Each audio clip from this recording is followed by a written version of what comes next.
Hello hello hello hello hello प्यारे बच्चों नमस्कार। मैं अरुण सक्सेना एक बार फिर से आप सभी को स्वागत करता हूँ रोजगार विद अंकित परिवार में। आप सभी लोगों का तहे दिल से हार्दिक स्वागत, हार्दिक अभिनंदन। आप सभी प्यारे बच्चे फटाफट से क्लास में जुड़े। आपकी पसंदीदा क्लास इस समय प्रारंभ हो चुकी है और एक बेहतरीन से सेशन के साथ आपके सामने यहाँ मैं उपस्थित हूँ। नया टॉपिक लेकर आया हूँ बेटा, अक्षांश और देशांतर, लैटिट्यूड्स एंड लॉन्गिट्यूड्स। इस टॉपिक पर हम लोग खुलकर चर्चा आज की इस क्लास में करने वाले हैं। एक एक मुद्दे पर चर्चा करेंगे। बहुत इंपॉर्टेंट टॉपिक है भाई वर्ल्ड ज्योग्राफी का ये वाला, है ना। तो जल्दी से फटाफट से क्लास में जुड़ेंगे आप सभी प्यारे बच्चे। मैं एक मिनट देख लेता हूँ कौन कौन क्लास में जुड़ चुका है।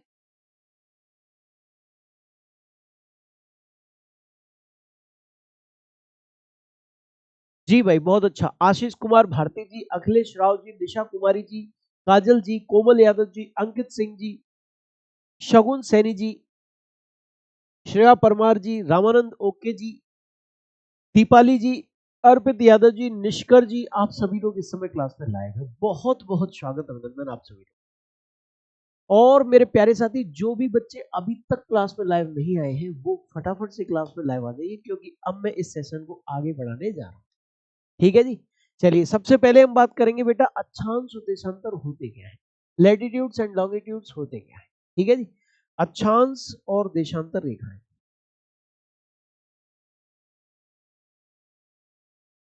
अक्षांश देशांतर, अक्षांश देशांतर, latitudes and longitudes, latitudes longitudes, latitudes and longitude, अक्षांश और देशांतर रेखाएं। क्या बोलो, अक्षांश और देशांतर रेखाएं, लैटिट्यूड्स एंड लॉन्गिट्यूड। ये मैं आपके सामने इस टॉपिक को चर्चा करने जा रहा हूं, बताने जा रहा हूं। अच्छा मुझे एक चीज बताओ, दिशाएं कितनी होती हैं, डायरेक्शंस कितनी होती हैं। ये उत्तर यानी कि नॉर्थ डायरेक्शन है, ये वाली डायरेक्शन दक्षिण यानी कि साउथ डायरेक्शन है, ये वाली डायरेक्शन पश्चिम यानी कि वेस्ट डायरेक्शन है, वेस्ट डायरेक्शन है। ये वाली डायरेक्शन पूरब यानी कि ईस्ट डायरेक्शन। कौन सी डायरेक्शन है, ईस्ट डायरेक्शन। उत्तर दक्षिण पश्चिम पूर्व ये डायरेक्शन है। ये वाली डायरेक्शन कौन सी है, उत्तर पूर्व, नॉर्थ ईस्ट। ये वाली डायरेक्शन कौन सी है, दक्षिण पूर्व यानी कि साउथ ईस्ट। ये वाली डायरेक्शन कौन सी है, दक्षिण पश्चिम यानी कि साउथ वेस्ट। और ये वाली डायरेक्शन कौन सी है, उत्तर पश्चिम यानी कि नॉर्थ वेस्ट, यानी कि नॉर्थ वेस्ट। ये देखिए ये डायरेक्शंस है मेरे प्यारे साथी। क्या है जी, ये डायरेक्शंस है। लेकिन क्या इन 8 डायरेक्शंस के अकॉर्डिंग आप पृथ्वी के ग्लोब पर किसी प्लेस की एग्जैक्ट लोकेशन बता सकते हैं? आंसर होगा शायद नहीं। बोलो आंसर क्या होगा, शायद नहीं बता सकते। ये रहा देखिए फटाफट से, ये अर्थ का ग्लोब है, पृथ्वी का ग्लोब है। क्या ये पृथ्वी का ग्लोब है मेरे बच्चे, अर्थ ग्लोब। यहां पर इस ग्लोब में आप देखें एक शहर है आगरा। आप कहोगे किस डायरेक्शन में है, आप कहोगे नॉर्थ ईस्ट में। मैंने आगरा के जस्ट बगल में मथुरा बनाया, आपसे पूछा किस डायरेक्शन में, आप पुनः कहोगे ये नॉर्थ ईस्ट में ही है। मैंने मथुरा के जस्ट बगल में आपका फिरोजाबाद बनाया, आप कहोगे ये भी नॉर्थ ईस्ट में है। मैंने कहा पूरा उत्तर प्रदेश कहाँ है, आप कहोगे ये भी नॉर्थ ईस्ट में है। मैंने कहा बिहार कहाँ है, आप कहोगे ये भी नॉर्थ ईस्ट में है। मैंने कहा नेपाल कहाँ है, आप कहोगे ये भी नॉर्थ ईस्ट में है। मैंने आपसे पूछा कि भूटान कहाँ है, आप कहोगे गुरु जी वो भी नॉर्थ ईस्ट में है। यानी कि न सिर्फ एक जिला या प्रदेश बल्कि बहुत सारे देश भी एक ही दिशा में स्थित। न सिर्फ एक जिला या प्रदेश बल्कि बहुत सारे देश भी एक ही डायरेक्शन, एक ही दिशा में स्थित। मेरे प्यारे बच्चा, अब इन डायरेक्शंस के आधार पर तो हम किसी प्लेस की एग्जैक्ट लोकेशन नहीं अब हमें क्या करना पड़ेगा, कुछ और तरीका निकालना पड़ेगा। हमने क्या किया, इस पृथ्वी पर जाल बना दिया, महीन महीन जाल। अब किसी भी प्लेस के बारे में लोकेशन पूछोगे तो हम बता देंगे इससे ये वाली देशांतर रेखा गुजर रही है, ये वाली अक्षांश रेखा गुजर रही है, और वो फिक्स होगी। वो क्या होगी, वो फिक्स होगी। मथुरा की अलग होगी, एटा की अलग होगी, फिरोजाबाद की अलग होगी, उत्तर प्रदेश की अलग होगी, बिहार की अलग होगी, नेपाल की अलग होगी, भूटान की भी अलग होगी। इस प्रकार से हमने पृथ्वी के ग्लोब को कुछ काल्पनिक रेखाओं में विभाजित कर दिया। ये जो इमेजिनरी लाइंस हैं, इनमें से कुछ काल्पनिक रेखाएं क्षैतिज रूप से खींची गई हैं, हॉरिजॉन्टली ट्रेस की गई हैं, इन्हें अक्षांश रेखा कहते हैं। क्या कहते हैं इन्हें, अक्षांश रेखा, लैटिट्यूड कहते हैं। बोलो जी क्या कहते हैं, अक्षांश रेखा कहते हैं। अंग्रेजी में इसी को लैटिट्यूड कहते हैं। क्या कहते हैं अंग्रेजी में, लैटिट्यूड्स के नाम से जाना जाता है, लैटिट्यूड्स के नाम से जाना जाता है, अक्षांश रेखाएं। ठीक है जी। और इसके साथ ही पृथ्वी के ग्लोब पर कुछ लंबवत रूप से भी काल्पनिक रेखाएं खींची गई हैं, वर्टिकली भी ट्रेस की गई हैं कुछ इमेजिनरी लाइंस। कुछ रेखाएं लंबवत रूप से भी खींची गई हैं, वर्टिकली भी ट्रेस की गई। यहां देखिए, ये देखिए फटाफट से, ये लंबवत रेखाएं हैं, ये भी पृथ्वी के ग्लोब पर ही ट्रेस की गई। ये देखिए, ये देखिए, ये देखिए, ये देखिए, ये इस प्रकार से, ये कुछ क्या है, काल्पनिक रेखाएं हैं, और इनको क्या कहते हैं, देशांतर रेखा। इनको अंग्रेजी में हम लॉन्गिट्यूड्स के नाम से जानते हैं, लॉन्गिट्यूड्स के नाम से जानते हैं। इसके नाम से जानते हैं भाई, लॉन्गिट्यूड्स। ये अक्षांश रेखाएं हैं लैटिट्यूड्स, और ये देशांतर रेखाएं हैं यानी कि लॉन्गिट्यूड। और इन अक्षांश और देशांतर रेखाओं को पृथ्वी के ग्लोब पर हमने साथ साथ कैसे खींचा है जी, कुछ इस प्रकार खींचा है। देखो ऐसे करके, यो ऐसे करके खींचा है। ये देखिए, इन अक्षांश और देशांतर रेखाओं को हमने पृथ्वी के ग्लोब पर इस प्रकार से साथ साथ खींचा है, ऐसे करके खींचा है, यूं करके खींचा है, यूं करके खींचा है, ऐसे करके खींचा है, ऐसे करके खींचा, यूं करके खींचा। ये देखिए, ऐसे करके खींचा। अब क्या बन गया, एक जाल बन गया मेरे भाई, काय का जाल बन गया, अक्षांश और देशांतर रेखाओं का जाल। एक ट्रैप, एक नेट बन गया। काय का जाल, अक्षांश देशांतर का जाल, अक्षांश देशांतर का जाल, का जाल। और इस जाल को ही हम अंग्रेजी में क्या कहते हैं मेरे बेटा, इस जाल को ही हम अंग्रेजी में ग्रिड के नाम से पुकारते हैं। किसके नाम से पुकारते हैं जी, ग्रिड के नाम से। ये मैंने तो दूर दूर बनाया है, रेखाएं और भी पास पास है मेरे। ये अक्षांश और देशांतर रेखाएं क्या है मेरे बेटा, और भी पास पास है, और भी नियर नियर है। यानी कि जैसे मान लीजिए, और भी अगर हम पास पास करके देखें तो यहां पर देखेंगे, ये रेखा और पास, एक रेखा यहाँ, एक रेखा यहाँ, एक रेखा यहाँ, ऐसे करके रेखाएं हैं। और इधर देशांतर रेखाओं को भी पास पास करके खींचेंगे। अब देखो जरा, अब हम कहें आगरा कहाँ एक अलग अक्षांश देशांतर के बीच में है, मथुरा कहाँ है अलग अक्षांश देशांतर के बीच में है, एटा कहाँ है अलग अक्षांश देशांतर के बीच में, फिरोजाबाद कहाँ है अलग अक्षांश देशांतर के बीच में है, उत्तर प्रदेश अलग अक्षांश देशांतर, बिहार अलग अक्षांश देशांतर, नेपाल अलग अक्षांश देशांतर, भूटान अलग अक्षांश देशांतर। यानी कि अब हम एग्जैक्टली किसी भी प्लेस की एग्जैक्ट लोकेशन इस अक्षांश देशांतर रेखाओं के जाल के हिसाब से बता सकते हैं, लैटिट्यूड्स एंड लॉन्गिट्यूड्स के हिसाब से बता सकते हैं। सबसे पहले हम बात करेंगे अक्षांश रेखाओं, सबसे पहले हम बात करेंगे लैटिट्यूड्स की।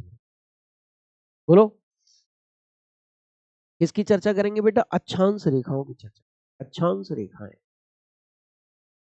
अक्षांश रेखाएं, अक्षांश रेखाएं, लैटिट्यूड्स, लैटिट्यूड्स किसकी बात कर रहे हैं हम? अक्षांश रेखाओं की चर्चा कर रहे हैं, लैटिट्यूड्स की चर्चा कर रहे हैं।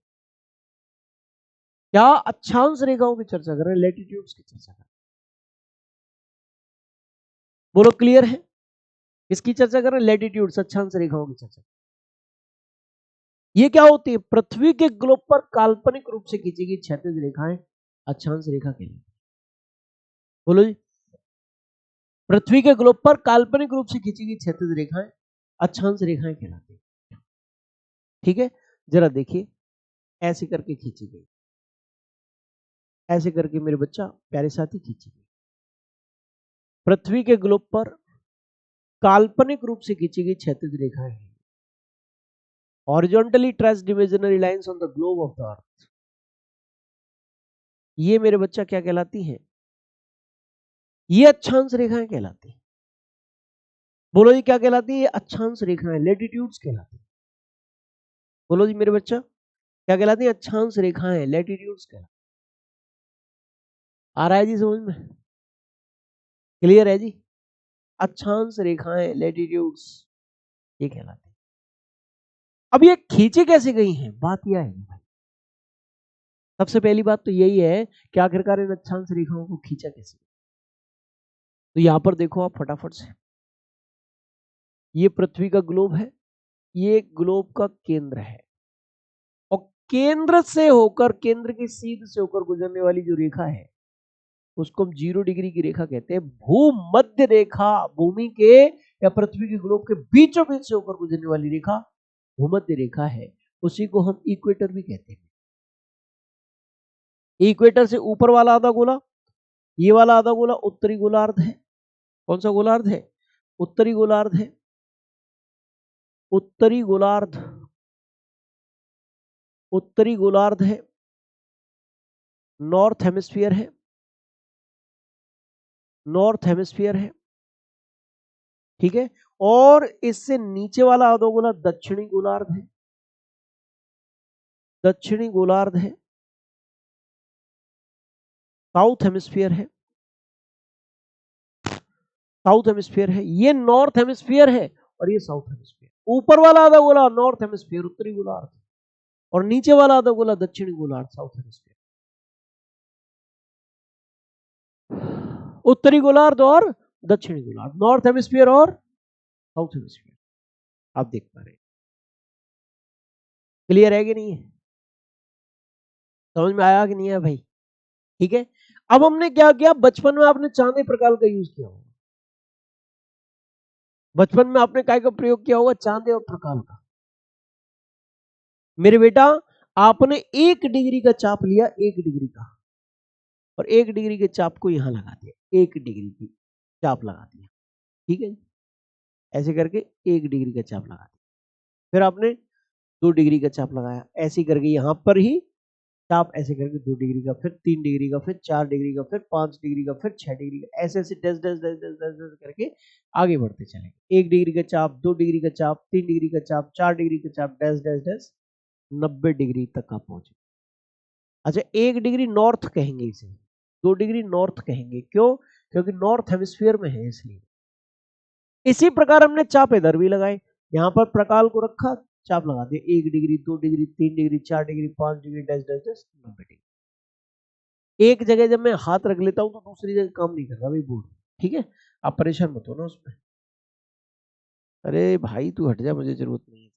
इधर आओ, इधर देखो, 1 डिग्री का चाप, 2 डिग्री का चाप, 3 डिग्री का चाप, 4 डिग्री का चाप, डस डस डस 90 डिग्री तक। मेरे बच्चा अब हमने इन चापों को आपस में मिला दिया, तो ये 1 डिग्री नॉर्थ की अक्षांश रेखा हो गई, ये 2 डिग्री नॉर्थ की अक्षांश रेखा हो गई, ये 3 डिग्री नॉर्थ की अक्षांश रेखा, ये 4 डिग्री नॉर्थ की अक्षांश रेखा, dash dash dash dash dash dash, हम 90 डिग्री नॉर्थ के बिंदु तक पहुंचे। सेम काम हमने क्या किया? नीचे किया, दक्षिणी गोलार्ध में, साउथ हेमिस्फीयर में किया। हमने क्या किया बेटा? यहां पर प्रकाल को रखा और चाप लगाए, 1 degree, 2 degree, 3 degree, 4 degree, dash dash dash 90 degree. लगा लो चाप मेरे बच्चा, 1 degree, 2 degree, 3 degree, 4 degree, dash dash dash 90 degree, 90 degree south. यही काम हमने इधर भी किया है, ऐसे करके रखा और 1 डिग्री 2 डिग्री 3 डिग्री 4 डिग्री लगा दिया, 1 डिग्री 2 डिग्री 3 डिग्री और 4 डिग्री ऐसे करके लगा दिया। इन चापों को मिला दो, इन चापों को मिला लो आप, देखो 1 डिग्री अच्छा 1 degree south, 2 degree south, 3 degree south, 4 degree south और फिर खींचते चले गए dash dash dash 90 degree south, 90 degree south तक। ये देखो 1 degree south, 2 degree south, 3 degree south, ऐसे करके dash dash dash dash dash नीचे तक हम खींचते। तो मेरे बच्चा क्या रहा यहां, मेरे बेटा क्या रहा, बोलो फटाफट से, आप अच्छे से जानो मेरे प्यारे साथी। ये अक्षांश रेखा खींची, इस प्रकार से हमने खींची। तो अगर कोई क्वेश्चन आपसे पूछेगा कि अक्षांश रेखाएं किस प्रकार की दूरी को प्रदर्शित करती है, तो बेटा आंसर लगाना कोणीय दूरी को प्रदर्शित, एंगुलर डिस्टेंस कोणीय दूरी को प्रदर्शित करती है। बोलो अक्षांश रेखाएं किस दूरी को प्रदर्शित करती है, कोणीय दूरी, एंगुलर डिस्टेंस को प्रदर्शित करती है, एंगुलर डिस्टेंस को प्रदर्शित करती है, कोणीय दूरी को। कौन अक्षांश रेखा है मेरे बच्चे, बोलो समझ में आ रहा है कि नहीं आ रहा है, क्लियर है कि नहीं है भाई। किस प्रकार की दूरी को प्रदर्शित कर रही है, कोणीय दूरी को प्रदर्शित कर रही है, एंगुलर डिस्टेंस को प्रदर्शित कर रही है। आप आंसर लगाए। अच्छा अब क्वेश्चन आएगा अक्षांश रेखाओं की कुल संख्या कितनी है, तो यहां पर आप देख लो 1 से लेके 90 तक, 90 तो ऊपर हो गई, 1 से लेके 90 तक 90 नीचे हो गई, और एक ये 0 डिग्री वाली रेखा हो गई। कुल अक्षांश कितने हो गए, टोटल लैटिट्यूड्स कुल अक्षांश, तो कुल अक्षांश हो गए भाई 1 से लेके 90 तक, 90 नीचे साउथ हेमिस्फीयर में, और 1 से लेके यहां से लेके देखो यहां से लेके यहां तक 90 नॉर्थ हेमिस्फीयर में, और एक हो गई है 0 डिग्री की रेखा, यानी कि टोटल 181, कुल 181 रेखाएं हो गई। टोटल कितनी हो गई, 181 हो गई, टोटल 181 हो गई। कुल अक्षांश है, कुल अक्षांश। मेरे बच्चा आपको समझ में आया होगा, ये क्या है, कुल अक्षांश है, टोटल लैटिट्यूड्स है। अब हम बात करेंगे कुल अक्षांश रेखाओं की, इनकी चर्चा करेंगे भाई, कुल अक्षांश रेखाओं की चर्चा करेंगे। कुल अक्षांश रेखाएं,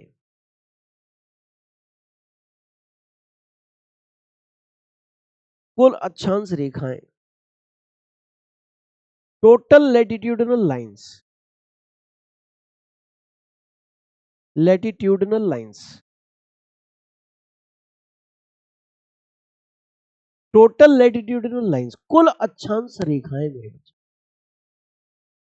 टोटल लैटिट्यूडनल लाइंस। कैसे, अब रेखा शब्द जुड़ गया, आंसर हो जाएगा 179। अब आपको गुरुजी ये दो कहां कट गई, दो कहां चली गई, क्या हो गया, केवल रेखा शब्द जुड़ा है और दो घट गई, कारण कोई विशेष कारण तो रहा होगा।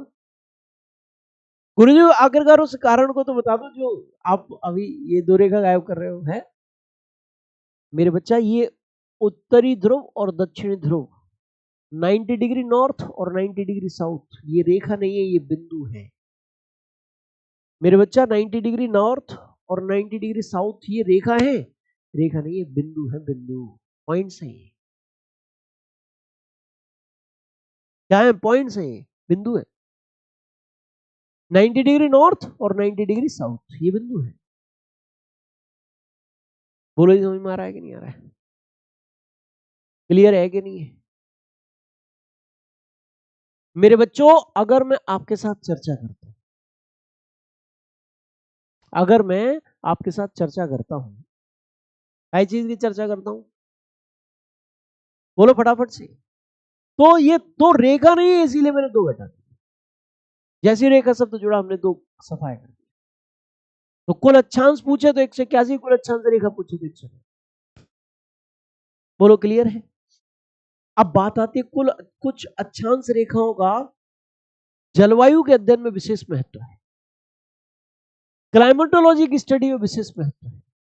क्या महत्व है जी, उनका बार बार जिक्र आता है। 23.5 degree north, 23.5 degree south, 66.5 degree north, 66.5 degree south, 90 degree north, 90 degree south, बार बार जिक्र आता है। हमने क्या किया, उन अक्षांश रेखाओं को स्पेशल नेम्स दे, उन लैटिट्यूड्स को क्या कर दिया, प्रॉपर नेम्स दे दिए। किसको कौन सा नाम मिला, जरा देखते हैं हम, हैं मेरे बच्चा, कौन सी अक्षांश रेखा को क्या नाम मिला है प्यारे साथी? किस अक्षांश रेखा को कौन सा नाम मिला है मेरे भाई? तो मेरे बच्चा यहां देखिए जरा, किस अक्षांश रेखा को आखिरकार कौन सा नाम मिला मेरे बेटा? यहां हम देखेंगे, ये है, ये देखिए आप, ये उत्तरी गोलार्ध है, ये दक्षिणी गोलार्ध है, ये 0 डिग्री की रेखा है, इसे हम भूमध्य रेखा कहते हैं। भूमध्य रेखा, भूमध्य रेखा, इसी को हम विषुवत रेखा भी कहते हैं, विषुवत रेखा। और अंग्रेजी में इसी को हम इक्वेटर के नाम से भी जानते हैं। अंग्रेजी में इसी को हम किस नाम से जानते हैं? इक्वेटर के नाम से भी जानते हैं। इसके ऊपर उत्तरी गोलार्ध है, ये वाला आधा गोला, और ये वाला नीचे वाला आधा गोला दक्षिण को। ये देखिए, इसके ऊपर 23.5 डिग्री नॉर्थ की जो रेखा है, इसे हम कहते हैं कर्क रेखा। कर्क रेखा अंग्रेजी में क्या कहते हैं? ट्रॉपिक ऑफ कैंसर,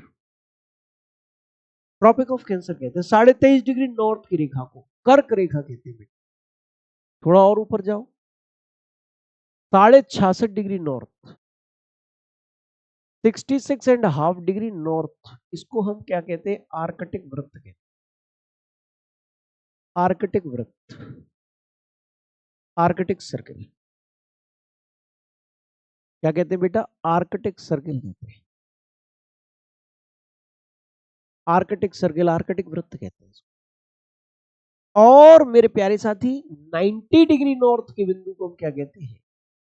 इसे हम उत्तरी ध्रुव के नाम से जानते हैं मेरे बच्चा, नॉर्थ पोल कहते हैं। बोलो जी, क्या कहते हैं बेटा? North pole. प्यारे साथी, नॉर्थ पोल इसको हम कहते हैं, उत्तरी ध्रुव कहते हैं। ठीक है जी, ये रेखाएं हो गई, इसे उत्तरी ध्रुव वृत्त भी कहते हैं। आर्कटिक वृत्त को ही एक अन्य नाम भी दिया जाता है, इसको अन्य नाम भी दिया जाता है। और उत्तरी ध्रुव वृत्त, उत्तरी ध्रुव वृत्त ऐसे करके भी इसको बोलते हैं। एनसीईआरटी में इसका नाम उत्तरी ध्रुव वृत्त लिखा हुआ है। भाई एनसीईआरटी मोस्ट इंपोर्टेंट है हमारे लिए, क्योंकि यूपीएससी तो एनसीईआरटी को विशेष तौर पर कंसीडर करता है। तो हम अगर यूपीएससी की एनसीईआरटी की बात करेंगे तो उत्तरी ध्रुव वृत्त इसको। साउथ में आओ भाई, इधर ये कौन सी रेखा है? ये बेटा 23.5 डिग्री साउथ की रेखा है, इसे क्या कहते हैं? मकर रेखा कहते हैं। ट्रॉपिक ऑफ कैप्रिकॉर्न के नाम से इसको जानते हैं। बोलो जी, tropic of capricorn, tropic of capricorn के नाम से इसको हम पुकारते हैं, मकर रेखा कहते हैं इसको। और मेरे भाई, इसके नीचे जाओ, 66.5 डिग्री साउथ की रेखा क्या कहलाती है? 66.5 डिग्री साउथ, इसे कहते हैं अंटार्कटिक वृत्त, अंटार्कटिक वृत्त, अंटार्कटिक सर्किल। बोलो, अंटार्कटिक सर्किल, अंटार्कटिक सर्किल कहते हैं, इसे अंटार्कटिक वृत्त कहते हैं। और 90 डिग्री साउथ, इसको क्या कहते हैं मेरे बच्चा? 90 डिग्री साउथ, इसे दक्षिणी ध्रुव कहते हैं मेरे भाई। क्या कहते हैं? दक्षिणी ध्रुव कहते हैं, इसे साउथ पोल कहते हैं, साउथ पोल मेरे बच्चे। ठीक है जी, साउथ पोल। एक सेकंड भाई, ये बार बार फोन आ रहा है, इसको मैं साइलेंट मोड पे लगा देता हूँ।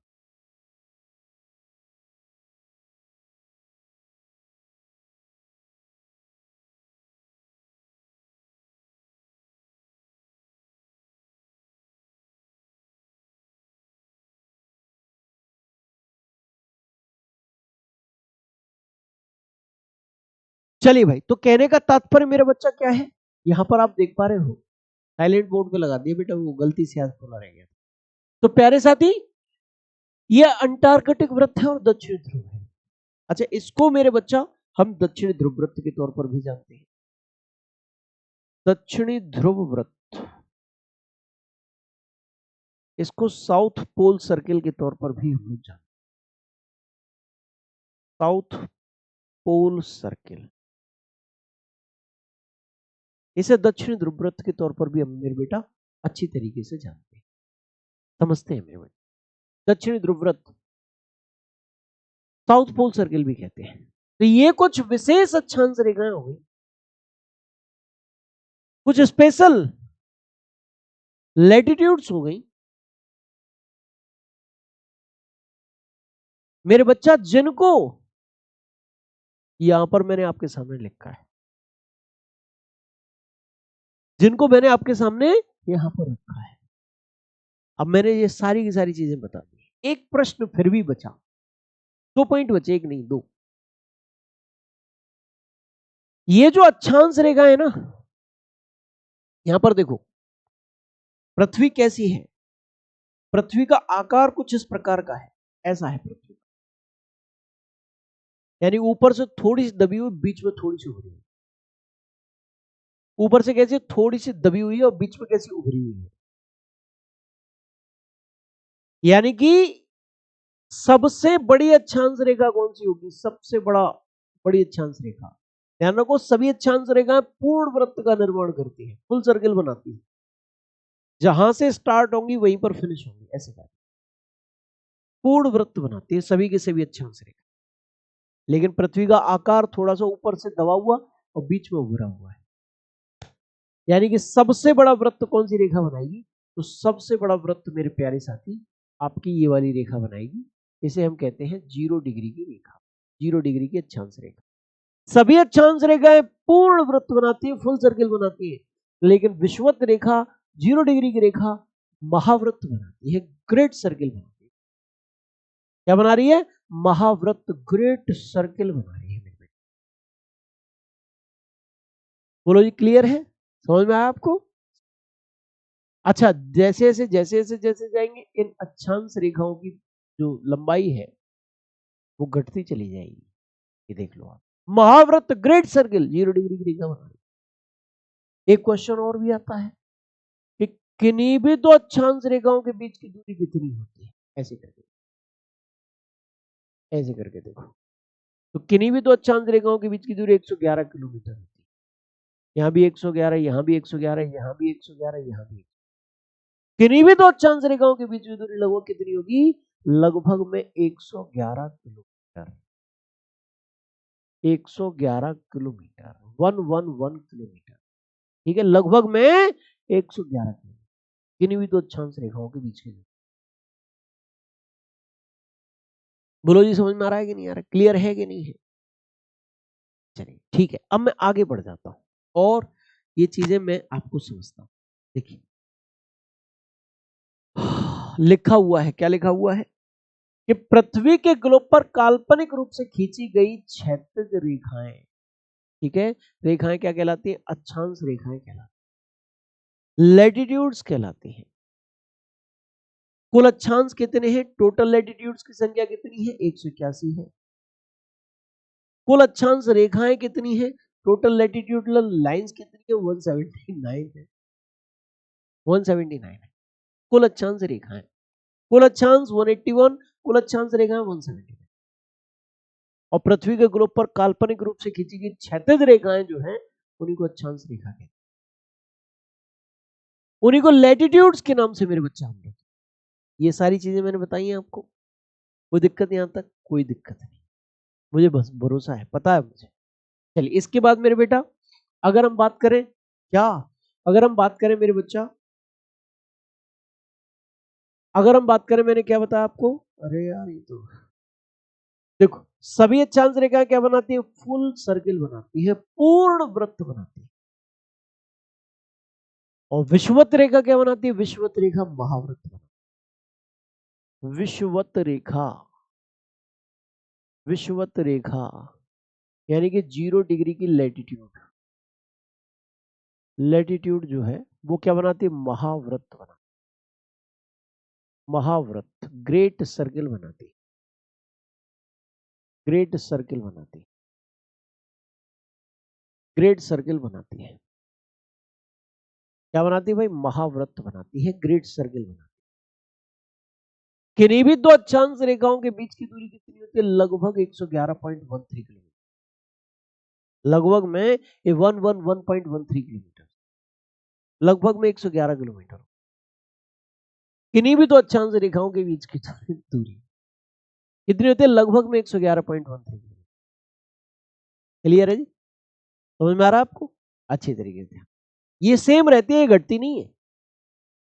जैसे देशांतर रेखाओं में दूरी घटेगी ध्रुवों की ओर जाने पर, लेकिन ये सेम रहेगी 111.13 किलोमीटर, किन्हीं भी दो अक्षांश रेखाओं के बीच की दूरी रहेगी। अब मेरे बच्चा हम बात करेंगे किन की, हम बात करेंगे मेरे बेटा देशांतर रेखाओं। बोलो किन की चर्चा करेंगे, देशांतर रेखाओं की चर्चा। देशांतर रेखाएं, लॉन्गिट्यूड्स मेरे बच्चे। भाई किसकी चर्चा करने जा रहे हैं, देशांतर रेखाओं की चर्चा करने जा रहे हैं। देशांतर रेखाएं, देशांतर रेखाएं, रेखाएं, लॉन्गिट्यूड्स की चर्चा करने जा रहे हैं। लॉन्गिट्यूड्स प्यारे साथी, ये देशांतर रेखाएं क्या होती हैं प्यारे बच्चा, ये लॉन्गिट्यूड्स क्या होती हैं, ये देशांतर रेखाएं क्या होती हैं। तो पृथ्वी के ग्लोब पर काल्पनिक रूप से खींची गई जो लंबवत रेखाएं हैं, जो वर्टिकल लाइंस हैं, क्या है, जो लंबवत रेखाएं हैं, उन्हीं को देशांतर रेखाएं कहते हैं। पृथ्वी के ग्लोब पर काल्पनिक रूप से खींची गई जो लंबवत रेखाएं हैं, उनको क्या कहते हैं बेटा, उनको देशांतर रेखाएं कहते हैं, लॉन्गिट्यूड्स कहा जाता है। क्या कहा जाता है बच्चे, लॉन्गिट्यूड्स, देशांतर रेखाएं कहा जाता है। बोलो जी, समझ में आ रहा है आपको, क्लियर है जी, बहुत अच्छा।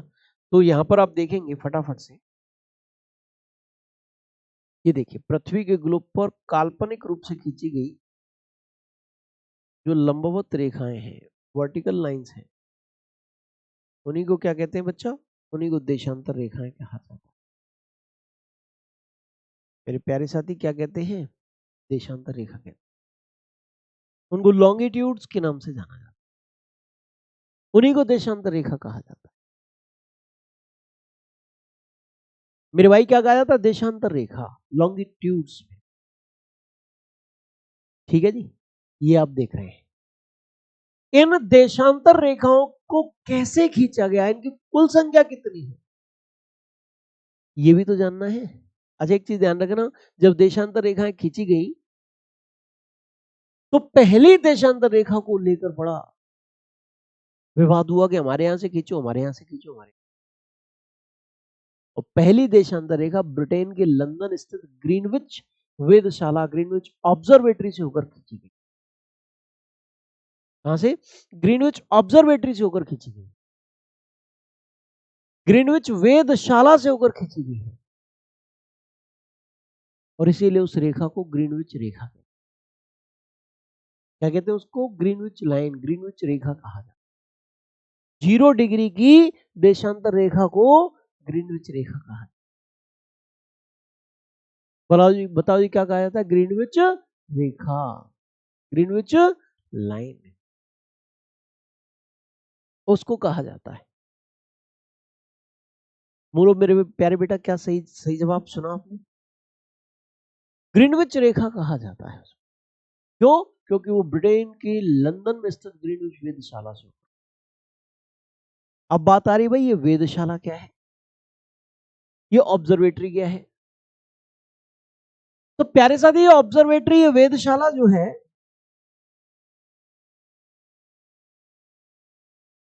वेधशाला या ऑब्जर्वेटरी क्या है, वेधशाला यानी कि ऑब्जर्वेटरी का मतलब है वे स्थान जहां से खगोल शास्त्र का अध्ययन किया जाता है, सूर्य चंद्रमा तारों का अध्ययन किया जाता है। किसका, सूर्य चंद्रमा तारों का अध्ययन किया जाता है, यानी कि आकाशीय पिंडों का अध्ययन किया जाता है, उसे वेधशाला, उसे ऑब्जर्वेटरी कहते हैं। बोलो जी, क्लियर है? अच्छा चलिए, इसके बाद ये रेखाएं कैसे खींची गई, चलो ये भी हमने जान लिया कि भाई देशांतर रेखाओं, पहली देशांतर रेखा हमने और किससे, ग्रीनविच वेधशाला से निकाली, इसलिए ग्रीनविच रेखा। अन्य रेखाएं कैसे खींची? देखो, ये पृथ्वी का आधा ग्लोब है, आधा गोला है, ग्लोब का आधा सा पार्ट है, यहां देखें,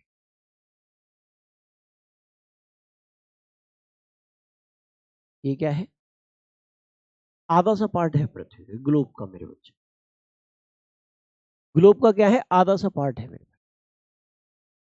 अब मेरे बच्चे, ये केंद्र है, केंद्र, सेंटर, और यहां से या ग्रीनविच वेधशाला से होकर 0 डिग्री की रेखा गुजर, और 0 डिग्री की रेखा के इधर पश्चिमी गोलार्ध है, इधर पूर्वी गोलार्ध है। हमने वही किया, चांदा प्रकाल का प्रयोग किया, चाप लगाई हमने, यहाँ से यहाँ प्रकाल रखा और ऐसे करके चाप लगाई, 1 डिग्री की चाप, 2 डिग्री, 1 डिग्री, 2 डिग्री, ऐसे देखो, ऐसे करके 1 डिग्री, 2 डिग्री, 3 डिग्री, 4 डिग्री, ऐसे करके धीरे धीरे धीरे धीरे चाप लगाई, है ना। कैसे चाप लगाई, हम आपने देखी है मेरे बच्चा, हमने चाप आर्क्स बनाई है, 1 डिग्री की चाप, 2 डिग्री चाप, 3 डिग्री चाप, 4 डिग्री चाप, 10 10 10, 90 डिग्री की चाप, 10 10 10, 179 डिग्री,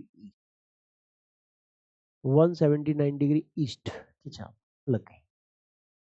इधर आ जाओ भाई, इधर 1 डिग्री, ये वेस्ट है ना, वेस्ट है, ऐसे करके इस गोलार्ध में, ईस्ट ईस्ट हेमिस्फीयर में भी हमने आर्क्स लगाए हैं, यहाँ पर उंगली रखी, वो प्रकाल रखा और इस प्रकार से हमने चाप लगाई, 2 डिग्री का, 3 डिग्री का, ऐसे करके चाप लगाई मेरे बच्चा। यहाँ पर देखो, 3 डिग्री, 3 डिग्री, 4 डिग्री, 10 10 10, 90 डिग्री, और 10 10 10, 179 डिग्री ईस्ट, ये वेस्ट है, ये थोड़ा मैं ईस्ट लिख गया, ये वेस्ट है, ठीक है। ऐसे करके हमने रेखाएं चाप लो, और इन चापों को ध्रुवों से मिला दिया, लो, पोल से मिला दिया। ये 1 डिग्री वेस्ट की देशांतर रेखा, ये 2 डिग्री वेस्ट, ये 3 डिग्री वेस्ट, ये 4 degree west, dash dash dash dash, ऐसे करके इधर ईस्ट हो गई, 1 डिग्री ईस्ट, ये 2 डिग्री ईस्ट, ये 3 डिग्री ईस्ट, ये 4 डिग्री ईस्ट, और dash dash dash dash dash dash, देशांतर रेखा खींच गई। बोलो जी, क्या खींच गई, देशांतर रेखाएं खींच गई मेरे बच्चा, प्यारे साथी, क्या खींच गई, देशांतर रेखाएं खींच गई। अब एक रेखा हमने और खींची, और वो कॉमन लाइन है 180 degree east west, 180 degree east west की रेखा, 180 डिग्री ईस्ट वेस्ट की लाइन, 180 डिग्री ईस्ट वेस्ट की रेखा है। बोलो ये क्लियर है, समझ में आ रहा है आपको? अच्छा, 1 सेकंड का समय देंगे आप, थोड़ा सा नेटवर्क इधर उधर हो रहे हैं, मैं डाउटर।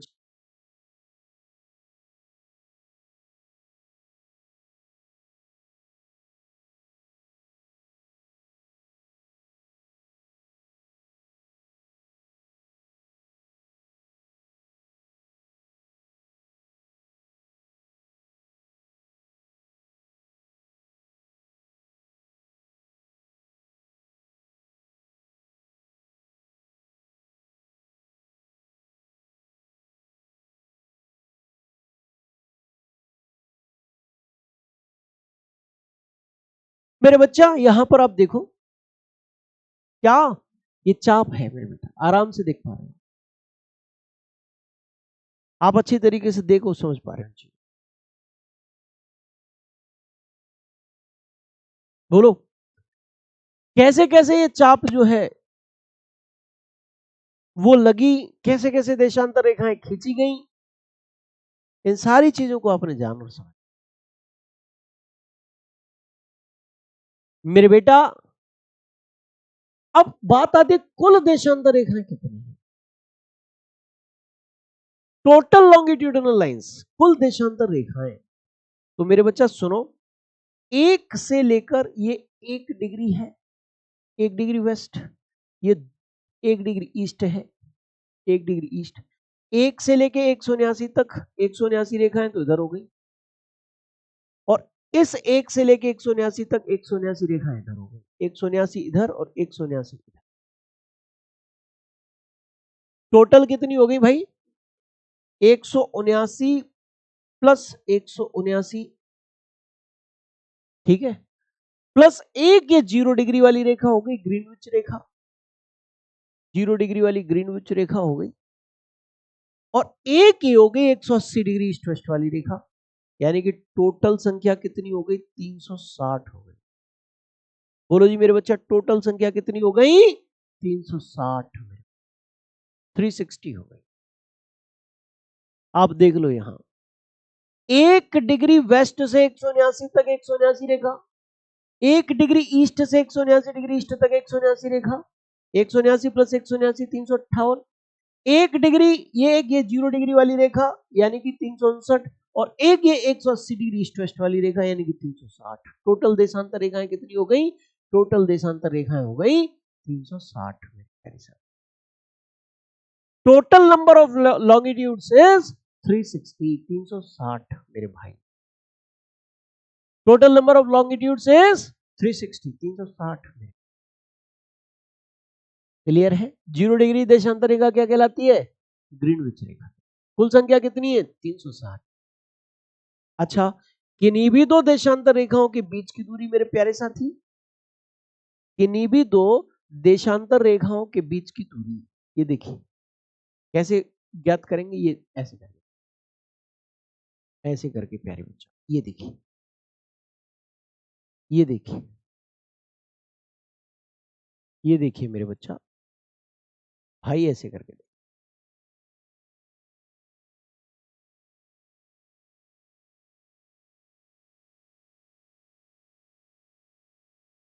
अब देखो, किन्हीं भी दो देशांतर रेखाओं के बीच की दूरी कितनी होती है? 111।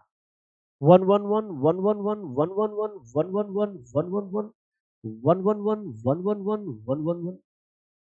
किन्हीं भी दो देशांतर रेखाओं के बीच की दूरी 111 किलोमीटर लगभग में होती है, और ये दूरी विषुवत रेखा से ध्रुवों की ओर जाने पर धीरे धीरे धीरे धीरे धीरे धीरे डिक्रीज होती चली है, घटती चली जाती है। क्या होती चली जाती है भाई? घटती चली जाती है। ध्रुवों पर कैसी हो जाती है? जीरो। क्या होता है? ध्रुवों पर शून्य, एकदम से जीरो, नीलवाई सन्नाटा।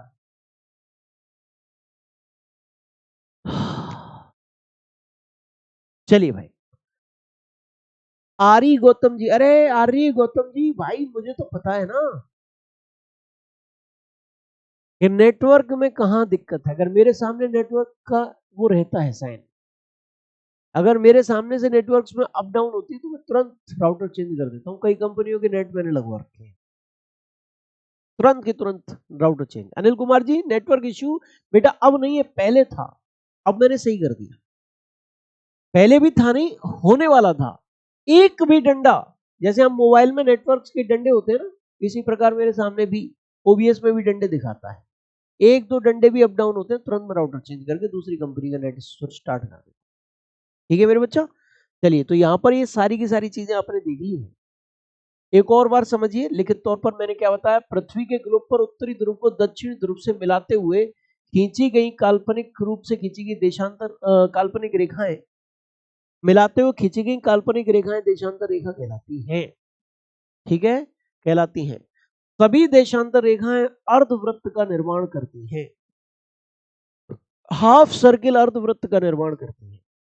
ठीक है जी मेरे बच्चे, देशांतर रेखाओं की कुल संख्या 360 है, और 0 डिग्री की देशांतर रेखा ब्रिटेन के लंदन स्थित ग्रीनविच वेधशाला से होकर गुजरती है, इसीलिए इसे ग्रीनविच रेखा कहा जाता है। ग्रीनविच वेधशाला से होकर गुजरती है, इसीलिए क्या कहा जाता है? ग्रीनविच रेखा कहा जाता है। बोलो जी, क्लियर है मेरे प्यारे साथी? किन्हीं भी दो देशांतर रेखाओं के बीच की दूरी विषुवत रेखा पर लगभग 111.32 किलोमीटर होती है। ये ध्रुवों की ओर जाने पर घटती चली जाती है, और विषुवत रेखा पर इस दूरी को गोरे कहा जाता है। क्या कहा जाता है? गोर या गोरे, गोर अथवा गोरे के नाम से इसको जाना जाता है। विषुवत रेखा पर इस दूरी को हम क्या कहते हैं? गोर अथवा मेरे प्यारे साथी गोरे। ये हो गई भाई देशांतर रेखाओं की बात। आज की क्लास में हम यहीं तक रखेंगे। आज की क्लास में हमने ये जाना कि भाई अक्षांश रेखाएं किसे कहते हैं और देशांतर रेखाएं किसे कहते हैं। कल की क्लास में समय मापन की चर्चा होगी, अक्षांश देशांतर पार्ट 2 चलेगा कल। The calculation of time, the time calculation, इस टॉपिक पर चर्चा करेंगे। बेहतरीन टॉपिक है, बहुत महत्वपूर्ण टॉपिक है। क्वेश्चंस मेरे प्यारे साथी यहां से आते हैं, आप सभी तैयार रहिएगा इन क्वेश्चंस को सॉल्व करने के लिए, इन क्वेश्चंस को सॉर्ट आउट करने। तो मेरे बच्चे, आप सभी धन्यवाद के पात्र हैं। क्लास में जुड़े, समय से जुड़े, आनंद लिया क्लास का। रख हौसला, वो मंजर भी आएगा, प्यासे के पास चलकर समंदर भी आएगा। यू थक कर न बैठ ए मंजिल के मुसाफिर, एक दिन मंजिल भी मिलेगी, मिलने का मजा भी आएगा। आप लगे रहिए यूं ही, निश्चित तौर पर एक दिन सफल हो जाओगे और आगे बढ़ जाओगे। इन्हीं शब्दों के साथ जय हिंद, जय भारत, जय भारत।